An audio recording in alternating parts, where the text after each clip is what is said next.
Adam Boehler joins us now. Appreciate it. Adam, welcome back. Thank you, Brian. It's a pleasure to be on the show with you. Well, I tell you what, you're always involved weighing in on conflicts, and we know that you were in on the negotiation with the Taliban and leading to our eventual exit from that country. And now we're in a situation, and I'm going to get to the main story, and that's Ukraine.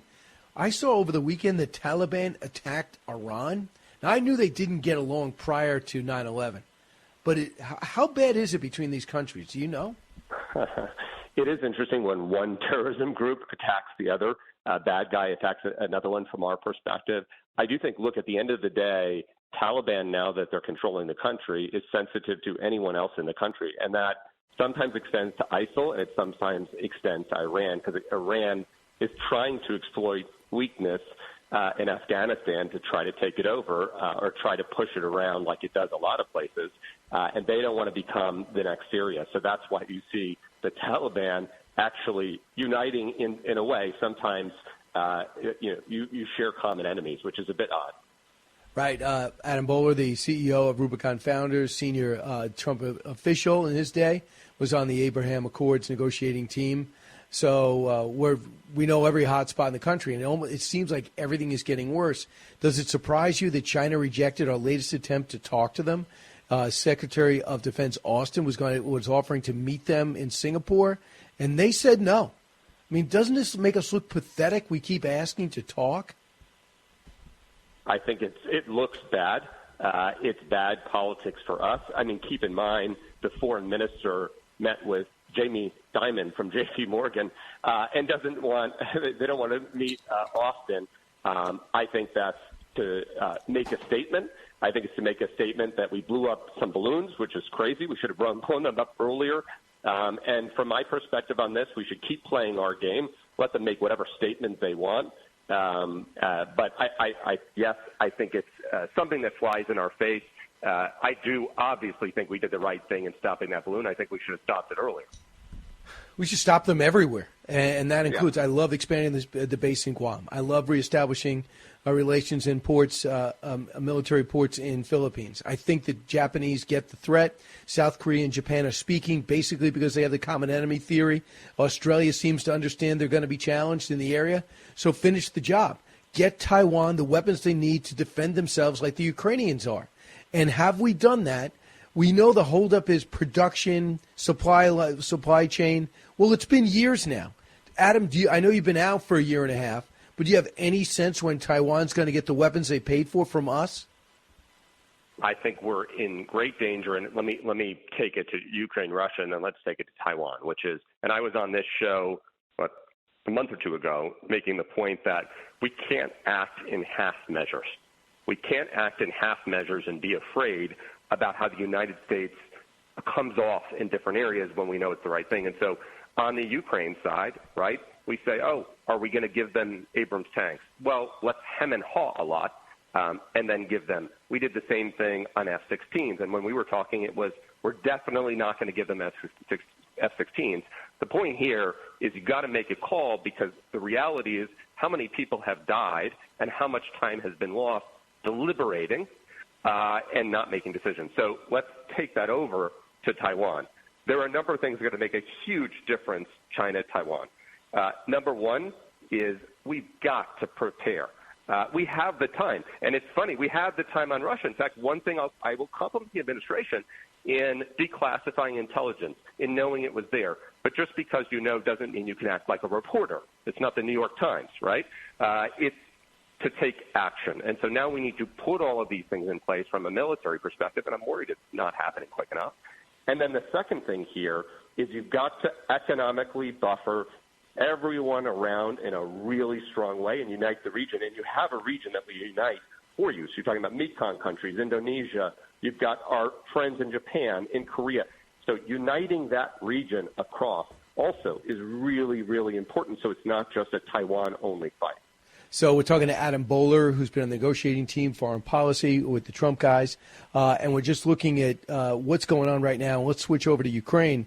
They know the Russians personally sanctioned you, so I don't think that's really going to hurt you, but they see you as a threat because you're speaking out, just like the Wall Street Journal reporter does a great story about how the economic drain on Russia since their invasion of Ukraine. Then he gets jailed on spying. They're going to try to rattle you and Lindsey Graham. But, Adam, I don't see that happening. Yesterday, we're trying to confirm reports that Moscow, a rich neighborhood in Moscow, was targeted in a series of drone strikes. What does that tell you about this conflict? I have two feelings about that drone strike, and I want to see how it plays out. There is an element, there's an optimistic side of me that says that shows that you have anti-Russian forces operating from within Russia, and it shows how people feel, and that's a resistance effort. There is a negative or pessimistic side because I know that Putin is relatively talented. That could be Russians doing that under Putin's watch as an excuse to hit back at Zelensky even more or to take more personal action. So I'm watching that. I'm nervous to call it one thing or the other because the one thing I will say is the attacks aren't I don't know how they haven't been overly effective. They look they're good for media, but they haven't been overly effective. And so it makes me worry that they could be used as a pretext and it's actually something Putin wants. Understood. Here is what Michael Waltz told me this morning. Sounds similar to you. He's not willing to buy that this was a Ukrainian attack. Look, this could be a covert Ukrainian action hitting back, but it also could be a false flag from Putin that wants to galvanize the Russian people and wants to get them, back into this fight because Putin's obviously losing. Russians have had 14 drone attacks on Kyiv in May alone, a bunch last night. They're getting a lot of these drones knocked out of the sky.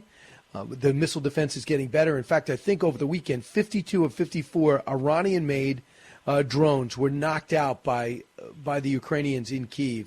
So that gives you an update. There's a fear, and we know it's going to happen. It's time for a counteroffensive, and the Ukrainians seem ready to go. This is going to be this is the most important thing that's going to have now is the counteroffensive. And they've been waiting for us to build up. They've been waiting for allies to build up. It's time to supply them and have them take as much as they can. I think it's super important, this summer counteroffensive, which started as a spring. I believe some of the reason there's delay is they're waiting, they're building up. But I think it's hugely important for us to take the ground. And the alternative, let's be clear, as we talked about on this show before, everything is connected. So you started out with the Taliban. And by the way, you started out thinking about Memorial Day weekend, and it was hard in Memorial Day weekend not to think of our men and women that lost their lives unnecessarily as everyone was running away through that in Afghanistan and how that went. That it was hard not to remind us of Vietnam. And so now we see that emboldened. And it's probably one of the reasons we're in conflict here. And if we don't have a very strong counteroffensive, it will, guess who emboldens then? She is watching. And that will eventually lead over to Taiwan if we don't show strength. No question. I want you to hear what the Russian Dmitry Peskov said. It is totally clear that we're talking about a response of the Kyiv regime to our very effective strikes on one of the decision-making centers. Such a strike took place on Sunday. It would make them look weak to be that vulnerable, unless, of course, they wanted the Russian people to rally. But the Russians don't. The rich people don't fight in Russia. That's the big story. The draft is ineffective. They're coercing prisoners, and now they're stopping people from leaving the country. And this seems like they're falling apart. I got to bring you one other area. This whole private army push. We know about the Wagner Group. What's that about? And how little regard they have for regular Russia. Now we have Gazprom, the gas company, has their own private security company, and they're trying to recruit off the Russian army and do their own thing? What's going on there? It's funny because the Wagner thing is very odd, right? It's very odd. The dialogue goes back and forth. Again, usually when things are odd, and really for our listeners, what I'm referring to is the Wagner going back and forth between Putin's military and kind of the comments that are made.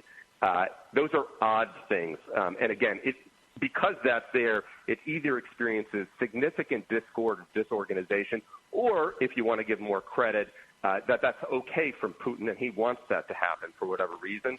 So it's very interesting. But I do think it's much more likely, given a number of odd things here, that there is a possibility, a strong one, that if that we have the ability to run through a little bit here. I think Putin doesn't need Putin needs Saudi support now. His change or his fight back and forth is definitely economic because they need the money. So it's a question then how much he wants to upset MBS and the oil cartels versus how much money he actually needs. So I take that third one as a sign that economically some of these sanctions are making a difference. So that tells me push down hard on those, push down hard on the Ukrainian counteroffensive, and push him back and do it now. Absolutely. It's in America's interest. I wouldn't have said what Lindsey Graham said and said every dead Russian is good for America. I want to hear him qualify that. It doesn't sound like him. But now because of that, the Russians have sanctioned him and want him arrested. Good luck with that. Here's what he said what Ukraine needs. To his great credit, he goes over and speaks to the guys making the decision makers. And he also went to Saudi Arabians trying to keep them out of the Russian camp. Here's Lindsey Graham. I want to end the war in Ukraine by defeating Putin. The counteroffensive is afoot right now. In the last 400-something days, the Ukrainians have defied every expectation. They've weakened and bloodied the Russian army inside of Ukraine. They need longer-range rockets called ATACMS, and they need cluster munitions to defeat the Russians. I think they can expel Russia from Ukraine. I think if we're to get these reports are semi-correct, and the Russians are inept and took, 8 months to take Bakhmut, and now they don't even want to keep it. So I'm thinking this could be an unbelievable summer for the Ukrainians because they can fight. They have tactics. They study. They do have – we're getting a great intelligence, and the Russians have no organization, terrible leaders. They're running out of equipment and ammo, and there's the infighting. It's got to be an embarrassment to that country's history. I think what it tells you, if we had not used half measures before, right away today, we would be in a different place. Absolutely. But let's forget the past, right? Let's forget the past. To your point, let's forget the past. Let's not take half measures anymore, and let's finish this thing. Yeah, remember, when the invasion first happened, we gave them blankets and MREs. And if we had just fortified them with the HIMARS, if we had given them what they needed right away, they have proven to be better fighters than everybody put together. And lastly, does it concern you with this debt ceiling? A lot of people who are strong on defense, like Waltz and Lindsey Graham, are upset their defense money is not increasing. Do you think we're going to really feel that? I think that I am not sure that's where the debt ceiling talks will end. It's a little early. They made an agreement. I think that leaves some room for some changes. So I wouldn't be surprised if there are a few changes before that's said and done in the next day or two. Gotcha. I think there could be some changes. Yeah, I mean, that's just – I just can't – if I'm president, I don't care what party I'm in. Why would I want my defense weaker? And on what planet are you? You got to leave a little room here on this because it's not like they just do it. And so I think over the next day or two, you'll see a little room snap up, and that's where you'll see it snap up. I think you'll see some of that military spending. Oh, it's negotiating, Adam. Good job. Adam Boehler, CEO of Rubicon and founders and was senior Trump guy. Adam, would you go back if Trump needed you and he wins? Oh, there are certain positions that if someone asks you to, you don't have a choice. But it's not my plan. So just to be clear, although everyone, I guess, has to say that. But I like doing what I'm doing now. All right. Go get him, Adam. Thank you.